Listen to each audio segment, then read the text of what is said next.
warahmatullahi wabarakatuh. Perkenalkan, kami dari kelompok aplikasi Momiku. Di sini saya dan teman-teman saya ingin mempresentasikan hasil diskusi kami.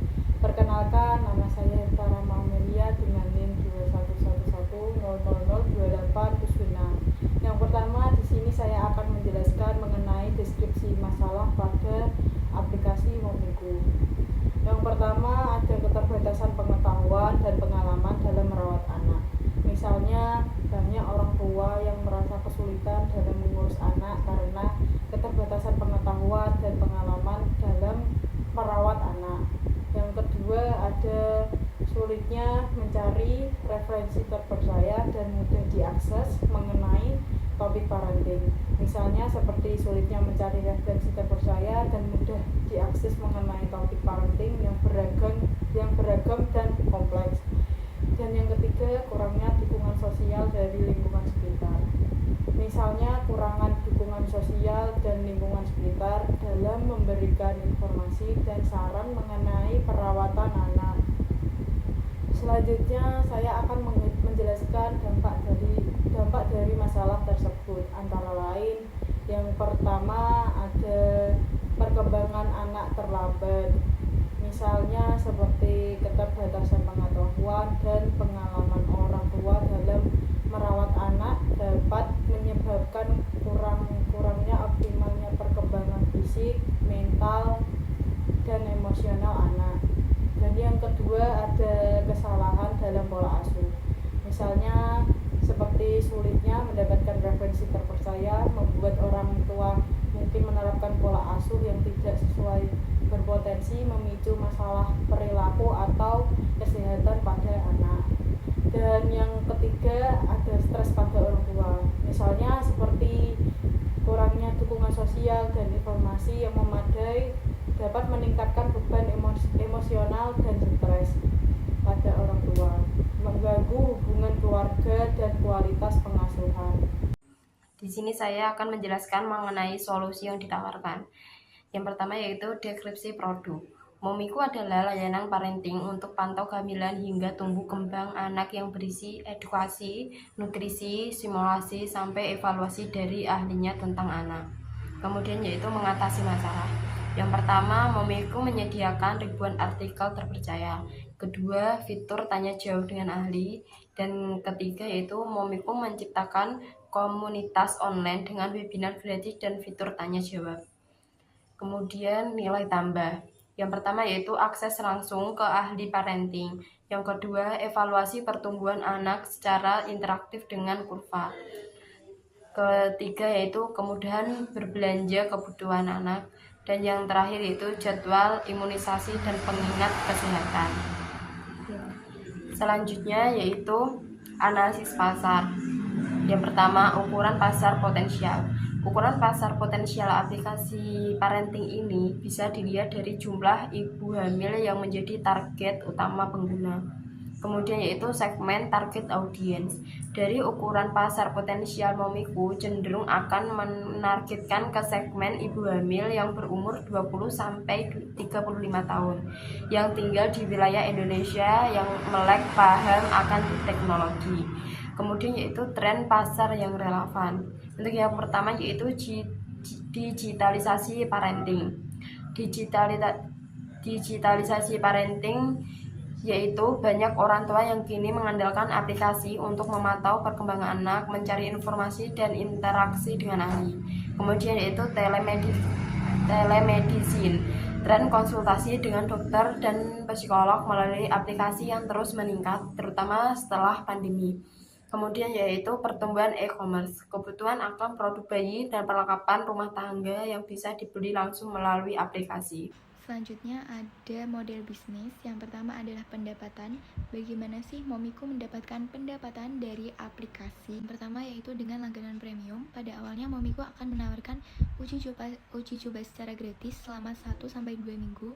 Kemudian pengguna akan diarahkan untuk mengakses langganan premium, di mana di situ akan tersedia fitur-fitur secara lebih lengkap dengan konsultasi para ahli, artikel eksklusif, dan juga pantau perkembangan yang lebih optimal. Yang kedua yaitu dengan iklan yang relevan, Momiku dapat mendapatkan pendapatan dengan menampilkan iklan produk yang relevan dengan parenting. Yang ketiga yaitu program kemitraan dan afiliasi. Momiku dapat bekerja sama dengan penjual produk mainan bayi, perlengkapan rumah tangga, dan Momiku dapat mendapatkan komisi dari penjualan melalui aplikasi. Selanjutnya yaitu ada saluran penjualan. Yang pertama melalui App Store, bisa di Google Play Store atau di Apple App Store. Yang kedua yaitu melalui situs web resmi Momiku. Yang selanjutnya yaitu melalui media sosial. Selanjutnya ada model harga. Momiku dapat menetapkan harga dengan menganalisis. Yang pertama ada analisis harga pokok produksi, seperti biaya pengembangan aplikasi, biaya membayar konsultasi para ahli, biaya iklan, dan juga biaya seperti mengendorse influencer dan juga yang lainnya. Selanjutnya, selain menentukan harga pokok produksi, Momiku akan menganalisis harga pasar. Di sini Momiku akan melakukan riset pasar untuk menentukan harga langganan premium yang lebih kompetitif. Di sini Momiku akan mendapatkan harga yang lebih di tengah-tengah dengan menawarkan fitur-fitur yang lebih menarik agar para pengguna dapat tertarik untuk mengakses langganan premium. Tentunya Momiku akan menganalisis harga pesaing, tentunya aplikasi yang sejenis seperti aplikasi The Asian Parent atau yang sejenisnya yang relevan dengan parenting. Di sini Momiku bisa menawarkan uji coba gratis selama 7 sampai 14 hari atau 2 minggu sebelum beralih ke versi berbayar. Kedua yaitu dengan referral program. Di sini pengguna dapat mengajak teman atau keluarga untuk mendownload aplikasi Momiku dan juga berlangganan. Setelah itu pengguna akan mendapatkan semacam reward atau diskon yang akan bisa digunakan untuk mengakses langganan premium atau berkonsultasi dengan para ahli. Selanjutnya ada diskon atau paket bundling. Di sini Momiku akan menawarkan diskon menarik dan juga paket bundling yang menarik. Selanjutnya yaitu ada promosi media sosial dengan influencer. Di sini Momiku akan menerapkan soft selling dengan bekerja sama dengan influencer yang relevan dengan parenting. Terakhir ada event dan webinar gratis. Di sini Momiku akan menyelenggarakan event dan webinar gratis yang diadakan oleh host dan juga para pakar parenting yang di sini akan dapat mempromosikan layanan dari Momiku itu sendiri. Saya akan mempresentasikan tentang strategi marketing yang terdiri dari rencana marketing, metric engagement, serta peningkatan brand awareness dan konversi. Yang pertama ada rencana marketing, terdiri dari konten edukatif dan inspiratif, memposting konten yang berfokus pada tips parenting, panduan perkembangan anak, serta video edukasi pendek di platform seperti Instagram, Facebook, TikTok, dan YouTube. Lalu ada video dan live sessions menggunakan video IGTV atau TikTok untuk berbagi panduan parenting yang praktis.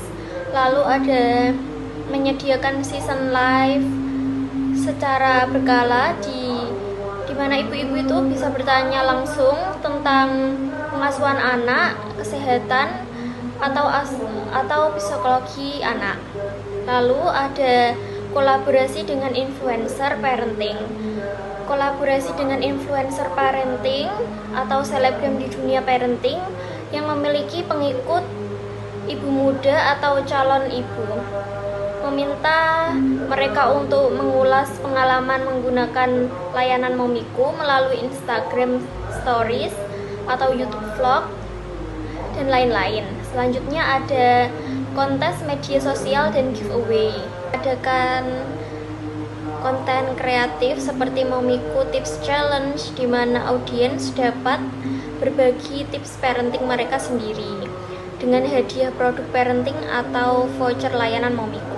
Lalu selanjutnya ada iklan berbayar di media sosial, menjalankan iklan secara teratur atau terarah di Instagram dan Facebook dengan targeting audiens berdasarkan usia, status sebagai ibu atau calon ibu, serta minat pada parenting. Selanjutnya ada metric engagement, penggunaan layanan. Engagement mencapai 10% ketika pengguna memesan layanan, melakukan konsultasi atau berlangganan paket di aplikasi Momiku, kunjungan ke aplikasi atau website. Saat pengguna mengeklik tautan ke aplikasi Momiku atau website, media sosial engagement mereka telah mencapai 20%. Pesan langsung atau DM. Setelah melihat promosi atau informasi di media sosial, jika pengguna mengirimkan pesan langsung DM untuk bertanya lebih lanjut, engagement telah mencapai 40%. Bagikan atau share. Jika pengguna mulai membagikan konten kepada teman atau keluarga, ini menunjukkan tingginya nilai konten sebesar 50%. Lalu share atau bagikan, meningkatkan konten. Simpan atau save 60%. Ketika konten disimpan oleh pengguna, ini menandakan bahwa mereka menganggap informasi tersebut penting dan bernilai untuk diakses di kemudian hari. Komentar. Jika audiens sudah mulai berkomentar pada konten, baik menanyakan informasi lebih lanjut atau berbagai pengalaman, maka engagement telah mencapai 80%. Like, saat audiens memberikan like pada postingan di media sosial ini, menunjukkan ketertarikan awal terhadap konten. Nah, ini menunjukkan ketertarikan awal terhadap konten.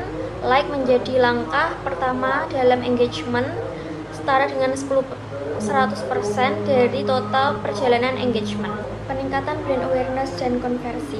Penggunaan hashtag membuat hashtag unik seperti Momiku Parenting dan mendorong pengguna untuk menggunakannya saat membagikan cerita mereka tentang pengasuhan anak dengan bantuan layanan Momiku. Lalu menggunakan iklan yang berkualitas. Dengan menggunakan iklan yang berfokus pada peningkatan kesadaran merek dengan menargetkan ibu-ibu muda dan calon ibu. Iklan dapat berupa video pendek yang penting dari Momiku. Lalu ada program referral, meningkatkan brand awareness dan konversi dengan menawarkan program referral, di mana pengguna dapat mengajak teman atau keluarga untuk menggunakan layanan dengan imbalan voucher atau diskon secara gratis. Fitur premium. Testimoni. Mempromosikan konten buatan pengguna seperti cerita sukses atau tips dari pengguna Momiku yang dapat meningkatkan kepercayaan audiens baru terhadap layanan. Kolaborasi dengan komunitas parenting. Berkolaborasi dengan komunitas atau grup parenting untuk mengadakan webinar, event, atau workshop online yang melibatkan Momiku. Ini akan membantu menjangkau audiens baru dan memperkuat brand presence di dunia parenting. Brand presence di dunia parenting. Materi yang selanjutnya yaitu analisis kompetitor. Pesaing utamanya yaitu The Asian Parent dan Baby Counter. Kekuatan dan kelemahannya. Kekuatan dan kelemahan The Asian Parent yaitu fokus pada konten yang relevan. Sedangkan kelemahannya tidak ada fitur konsultasi secara langsung dari para ahli. Selanjutnya yaitu Baby Counter. Kekuatan Baby Counter, panduan mendalam tentang kehamilan. Sedangkan kekurangannya terlalu fokus pada konten informasi daripada fitur interaktif itu sendiri. Keunggulan kompetitif dari Momiku yaitu fokus pada konten lokal. Mengingat banyak sekali aplikasi parenting global kurang menyediakan konten yang sesuai dengan budaya Indonesia. Momiku bisa fokus pada konten lokal termasuk fitur bahasa Indonesia dan relevansi dengan budaya setempat. Selanjutnya yaitu integrasi fitur interaktif dan konsultasi para ahli. Banyak aplikasi parenting yang kurang menawarkan konsultasi secara langsung dengan para ahli. Parenting secara profesional. Momiku dapat menawarkan fitur konsultasi dengan psikologi anak, dokter, atau ahli gizi untuk pengguna premium yang bisa menjadi salah satu nilai tambahan yang signifikan. Selanjutnya yaitu fitur pelacak yang komprehensif dan personalisasi. Dengan pelacak perkembangan anak dari usia 0 hingga 8 tahun, Momiku bisa menawarkan fitur yang mendalam yang tidak hanya melacak perkembangan fisik tetapi juga perkembangan emosional dari sosial anak. Tim manajemen. Tim manajemen terdiri dari 3 aspek, yaitu tim inti, pengalaman dan keahlian, dan juga peran penting. Tim inti. Tim ini terdiri dari pendiri. Pendiri memiliki tanggung jawab utama, yaitu membuat keputusan strategis yang penting, termasuk keputusan terkait pendanaan, kemitraan, dan ekspansi bisnis. Yang kedua yaitu CTO. CTO memiliki tanggung jawab utama, yaitu mengawasi seluruh aspek teknologi dan mengembangkan aplikasi, termasuk desain dan arsitektur sistem aplikasi Momiku. Yang ketiga yaitu CMO. CMO memiliki tanggung jawab utama, yaitu merancang dan mengimplementasikan strategi pemasaran untuk meningkatkan akuisisi pengguna, melibatkan retensi pengguna aplikasi. Yang keempat yaitu Head of Content and Community. Memiliki tanggung jawab mengawasi pembuatan konten aplikasi, termasuk artikel video, pendanaan, dan juga fitur edukatif yang relevan bagi orang tua. Yang kelima yaitu manajemen keuangan. Memiliki tanggung jawab mengelola seluruh aspek keuangan aplikasi, termasuk perencanaan anggaran, pengolahan arus kas, dan pelaporan keuangan. Yang kedua yaitu ada pengalaman dan keahlian. Di sini berisi tentang gaya kepemimpinan yang inspiratif untuk mendorong tim untuk selalu berinovasi, bertanggung jawab atas kelancaran operasional dan keuangan, strategi pemasaran yang kreatif, dan juga pendekatan yang ramah dan profesional kepada pelanggan. Peran penting di sini, setiap tim memiliki peran penting sesuai dengan keahlian masing-masing. Proyeksi keuangan. Proyeksi keuangan memiliki proyeksi pendapatan dan laba 3-5 tahun ke depan, dan pertumbuhan saat ini belum ada. Penggunaan dana. Penggunaan dana meliputi pengembangan teknologi sebesar 30%, pemasaran dan akuisisi sebesar 25%, pengembangan konten 20%, operasional dan gaji 15%, R&D sebesar 10%. Dengan pembagian alokasi dana ini, Momiku dapat secara seimbang mendanai aspek penting yang mendukung pertumbuhan dan kelangsungan aplikasi, sekaligus mempertahankan fleksibilitas keuangan untuk menghadapi resiko. Fokus pada pengembangan teknologi dan pemasaran akan mempercepat pertumbuhan pengguna, sementara pengembangan konten yang berkualitas tinggi akan memperkuat loyalitas pengguna dan meningkatkan konferensi ke langganan premium. Untuk informasi lebih lanjut, Anda bisa menghubungi kontak di bawah ini atau mengunjungi website kami yang bernama Momiku Aplikasi atau Instagram kami yang ada di bawah ini. Silahkan Anda bisa menghubungi kontak atau website kami. Sekian dari kelompok kami. Mohon maaf bila ada salah kata. Wassalamualaikum warahmatullahi wabarakatuh.